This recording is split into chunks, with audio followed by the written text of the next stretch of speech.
कर्पूरगौरं करुणावतारं संसारसारं। ओम शिवा, जय माता दी। आज हम बात करेंगे कि जब कभी भी पिछले जन्म का विषम प्रारब्ध जब इस वर्तमान समय में आकर खड़ा हो जाता है, तो जो नवग्रहों के जो उपाय होते हैं, जो कि नवग्रहों को भी बहुत ज़्यादा प्रिय होते हैं, वो करने के बाद भी हमारे को ग्रह मार्ग नहीं देते हैं, ऐसा हमारा समय खराब हो जाता है। तो उसमें बड़ी सरल सी विधि होती है, जो कि जैसे हम जब इंडस्ट्री की फैक्ट्री की जब लैंड स्कैनिंग करते हैं तो पहले उनका लगन स्पष्ट करते हैं और लगन से ग्रहों की एनर्जी को स्कैन करते हैं, जिससे कि हमारे को इन्फॉर्मेशन मिल सके और हम वहाँ की प्रोडक्शन पे थोड़ा सा काम कर सकें। यानी ग्रहों के ऊपर जो देवी देवता होते हैं, हम उनकी शरण में जाते हैं और वहाँ अपनी प्रार्थना लगाते हैं, अर्जी लगाते हैं। एनर्जी के लैंग्वेज में हम इसे कहते हैं कि हमने अमुक ग्रह पे फिल्टर लगा दिया है, अब हमारे को ग्रह इतने दिन में रिस्पॉन्स करेगा ही करेगा। ऐसा कभी भी मेरे साथ नहीं हुआ है कि मैंने फ़िल्टर लगाया है और ग्रह ने मुझे रिस्पॉन्स नहीं करा हो। फिल्टर लगने का मतलब यही होता है कि भाई जो उनको भी चलाने वाली शक्तियां हैं, हम उनकी शरण में आ गए हैं। अब हमें कुछ ना कुछ मार्ग तो जरूर मिलेगा, कुछ ना कुछ समाधान जरूर मिलेगा।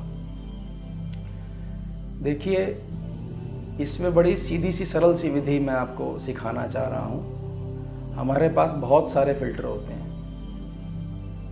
ऐसे ऐसे फिल्टर होते हैं कि यहाँ पर उनकी चर्चा करना संभव नहीं है, बहुत सारे होते हैं। तो मैंने आपके लिए, आपकी सेवा में चंद्रमा से शुरू करते हुए 3-3 फिल्टर यानी 3-3 देवी देवता मैंने निकाल लिए हैं, आपको समझाने के लिए, आपको ज्ञान देने के लिए। और जब कभी भी ऐसा समय आए कि कोई भी व्यक्ति ऐसा हो कि वो बोले कि मेरी मान लीजिए मंगल की महादशा चल रही है, मंगल अंतर में चल रहा है और मैं बहुत ज़्यादा पीड़ित हूँ, बावजूद इसके कि मंगल अच्छा बैठा हुआ है, तो हम क्या कहेंगे कि भाई हम उस पर फिल्टर लगवा देते हैं। यानी कि जो उससे रिलेटेड जो देवी देवता हैं, आप उनकी पूजा करना आरंभ करिए और आपको मार्ग मिलेगा, आपको समाधान जरूर मिलेगा। ये चीज़ खाली नहीं जाती है कभी। तो अब मैं आपको बताता हूँ और आप ध्यान से सुनिएगा और नोट कर लीजिएगा, ये आपके पूरे जीवन में बहुत काम आएगा। चलिए मैं शुरू करता हूँ। पहला ग्रह है चंद्रमा। 3 हैं इसके फिल्टर यानी देवी देवता। पहली है माता धूमावती, दूसरे हैं भगवान शिव और तीसरे हैं भगवान परशुराम। इन तीनों की ही भक्ति करने से, इन तीनों की शरण में जाने से आपका चंद्रमा कैसा भी हो वो ठीक होगा ही होगा।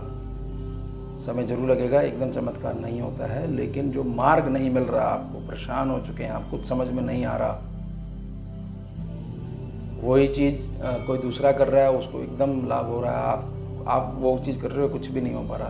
बल्कि वो चीज़ अगर आप दूसरे को भी बता रहे हो, उसको भी मुक्ति मिल रही है, लेकिन हाँ पटके हुए हैं। तो चंद्रमा के हैं धूमावती माता, जो कि 10 महाविद्याओं में से एक हैं, जगदम्बा रानी, माता धूमावती, भगवान शिव और भगवान परशुराम। ये हो गए भगवान आपके चंद्रमा ग्रह के। दूसरा ग्रह है मंगल। इसके इष्ट हैं भगवान हनुमान, भगवान नरसिंह और भगवान कार्तिकेय। आपका मंगल ठीक नहीं चल रहा हो तो भगवान हनुमान, भगवान नरसिंह और भगवान कार्तिकेय, शिव पुत्र, शिव शक्ति पुत्र, इनकी पूजा करने से आपका मंगल अच्छा होने लग जाता है, आपका मंगल शुभता प्रदान करने लग जाता है। तीसरे ग्रह हैं बुधदेव, भगवान बुध। इनके देवी देवता हैं माता दुर्गा जी, भगवान अर्धनारेश्वर शिव और माता का महिषासुर मर्दिनी स्वरूप। इन तीनों की भक्ति करने से बहुत जल्दी बुध हमारे को मार्ग देते हैं। हमारा बुध यानी कि हमारी बुद्धि, ब्रेन बहुत कुशलतापूर्वक पॉजिटिवली वर्क करने लग जाता है। चौथे ग्रह हैं देवगुरु बृहस्पति। भगवान श्री हरि पहले, दूसरे हैं भगवान दक्षिणामूर्ति शिव और भगवान कृष्ण। दक्षिणामूर्ति शिव कौन है? भगवान शिव का गुरु रूप, दक्षिणामूर्ति शिव प्रथम गुरु। और यहाँ जो भगवान कृष्ण है, मैं थोड़ा समझा देता हूँ। भगवान कृष्ण का जो गुरु रूप है वो यहाँ पर है। भगवान राधा कृष्ण नहीं, गोपियों के कृष्ण नहीं, राधा जी कृष्ण नहीं, कान्हा जी नहीं। जो गुरु रूप में भगवान कृष्ण है, तो उनके जब हम आराधना करते हैं, उनकी पूजा अर्चना करते हैं, तो हमारे देवगुरु बृहस्पति हमारे को उत्तम मार्ग देते हैं, फिल्टर लग जाता है उन पे। उसके बाद 5वें ग्रह हैं आपके शुक्रदेव वीनस। इनके हैं माता लक्ष्मी जी, माता अन्नपूर्णा और माता ललिता महा त्रिपुर सुंदरी। ये भी जो ललिता माता हैं, ये भी 10 महाविद्याओं में से एक है। जगदम्बा रानी के जैसे कि 9 स्वरूप हैं, नवदुर्गा हैं, उसी प्रकार से 10 महाविद्या भी हैं। उसमें से एक जैसे चंद्रमा के लिए थे माता धूमावती, और यहाँ पर माँ ललिता शुक्र के लिए आपका। उसके बाद 6ठे ग्रह हैं आपके भगवान शनिदेव। देखिए यहाँ पर शनि को अगर आप ऐसे कहते हैं कि भाई शनि तो कर्म के मालिक हैं और वो तो हमारे कर्म का फल दे रहे हैं, बिल्कुल ठीक है। लेकिन क्या होता है कि भाई ठीक है, वो तो पिछले का दे रहे हैं, लेकिन अब आप में वो नोट कर रहे हैं कि आपको आभास हो रहा है और आप पश्चाताप कर रहे हैं उसका इस समय वर्तमान में। तो फिट लगाने के बाद ही जो है वो मार्ग जरूर देते हैं। ऐसा नहीं है कि भाई आप ये कहें कि भाई नहीं शनि तो जी अड़े रहेंगे और ये नहीं, ऐसा कुछ नहीं है। उनकी कोई पर्सनल थोड़ी है आपसे, वो तो कर्मों का फल देते हैं।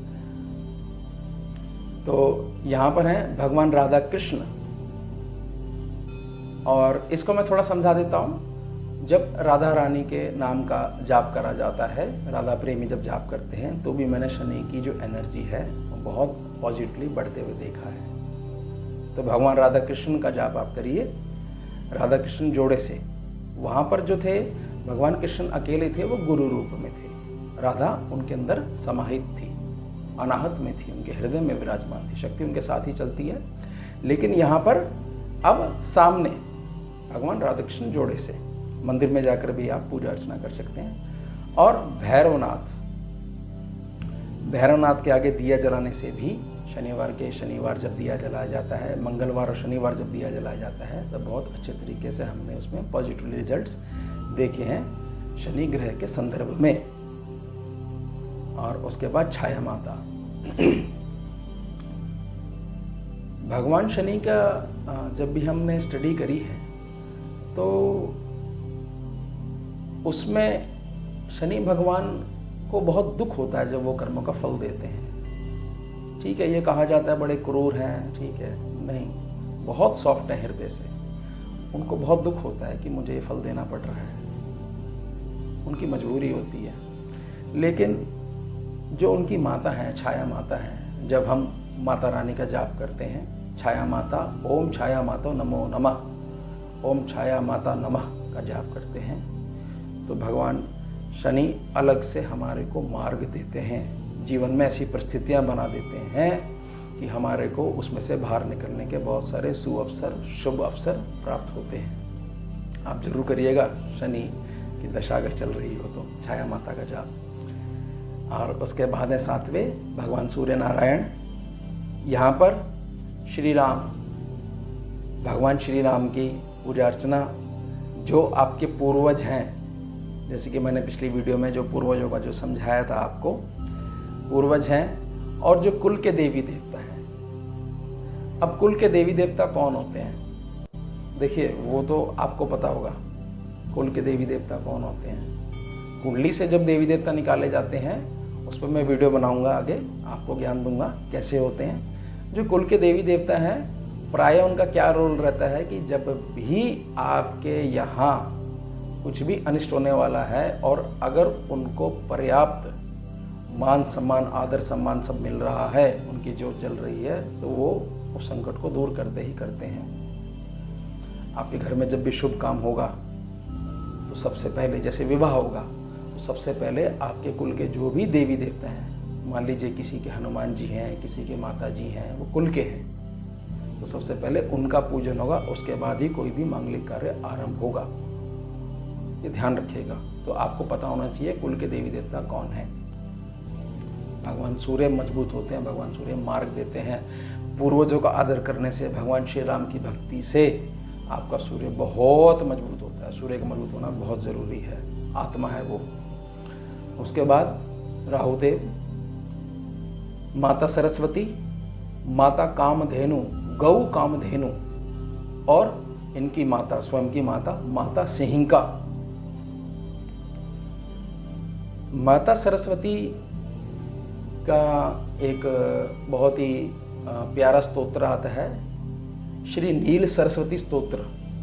वो भी मैंने जब राहु थोड़ा सा तीसरे और छठे घर को छोड़कर कहीं अन्यत्र बैठे हुए हैं, खासतौर से 12वें घर में, तो मैंने वो स्तोत्र पढ़ने के लिए दिया है, तो उससे भी बहुत अच्छा रिजल्ट मैंने देखा है। माता सरस्वती की भक्ति करने से, जैसे माता सरस्वती को बहुत प्रिय हैं सफ़ेद पुष्प, ऐसा उनको चढ़ाने से शनिवार को और बुधवार को, ये दोनों दिन हो गए आपके राहु केतु के, तो बहुत लाभ मिलता है। राहु की कृपा आपको मिलती ही मिलती है। और कामधेनु गौ कौन है? गौ कामधेनु कारक है एक प्रकार से जितनी भी गैयां हैं, जो एक्चुअल में कामधेनु जो यहाँ की नहीं है, जो आई हैं हमारे पे कृपा करने के लिए। अब कालवश और कलयुगवश देखिए क्या हालत हो रही है। तो माता कामधेनु, या ये समझिए कि किसी भी प्रकार से गौ माता की सेवा करने से राहु आपका पॉजिटिव होता ही होता है। बल्कि मैंने तो ये स्कैरिंग में ये देखा है कि जब भी मैं थोड़ा सा गंगा जल और गौमूत्र अर्क जब मिला के छिड़काव करवाता हूँ तो राहु पीछे हटता, डरता है, तो ध्यान रखिएगा। और माता सिंहिका अगर आदेश देती हैं राहुदेव को, तो राहुदेव उसकी पालना ज़रूर करते हैं, ये ध्यान रखिएगा। और अब 9वें हैं केतुदेव, केतु ग्रह। सबसे पहले बटुक भैरव, भगवान शिव का बाल रूप। इनकी भी भक्ति करने से, इनके नाम की ज्योत धूप बत्ती लगाने से, पूजा अर्चना करने से केतु आपके बहुत इम्प्रूव होते हैं। कुछ लोग होते हैं ना जी जो बहुत ज़्यादा दिल से सोचते हैं, दिमाग का प्रयोग नहीं करते, तो केतु ओवर पावर हो जाता है, नेगेटिव उल्टा चलने लग जाता है, तो वहाँ पर ये फिल्टर लगवाने पड़ते हैं। और भगवान गणेश का जो भगवान गणेश जी की जो भक्ति है वो राहु को ठीक है इम्प्रूव करती है, लेकिन केतु को बहुत जल्दी इम्प्रूव करती है।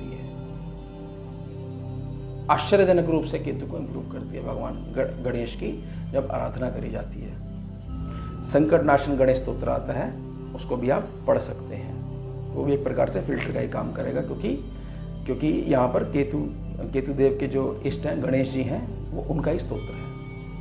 उसके बाद माता छिन्नमस्ता, यहाँ पर अब तीसरी देवी आई हैं छिन्नमस्ता, जो कि 10 महाविद्याओं में से एक है।